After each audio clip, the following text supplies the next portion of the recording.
जत 24 न्यूजमध्ये आपले स्वागत आहे।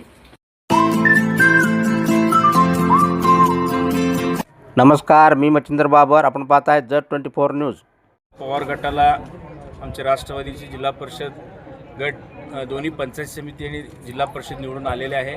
जिल्हा परिषद 2000हून अधिक मताधिक्याने निवडून दिलेले आहे। आता ही खरी अजितदादांना मी श्रद्धांजली अर्पण करतो, कारण काय झालं, आमच्या नेत्यांचं अडचण झाल्यामुळं अजून तालुक्यात बरेच अडचण झालेले आहे आणि इथून पुढं जत तालुक्यामध्ये विकासाचं राजकारण होईल, पुरोगामी आणि सगळे सेक्युलरिझमला इथं आपण महत्त्व देऊ, सर्व समाजाला सोबत घेऊ। खोटं आणि ढोबळ आणि गबाळ आश्वासन न देता लोकांना, गावगाड्यातील शेतकरी असतील, सर्व घटकांना, शिक्षक, विद्यार्थी, पालक, सगळं आरोग्य सुविधा असतील, जिल्हा परिषद माध्यमातून 9च्या 9 गटात सगळीकडे एकदम चांगलं काम करू।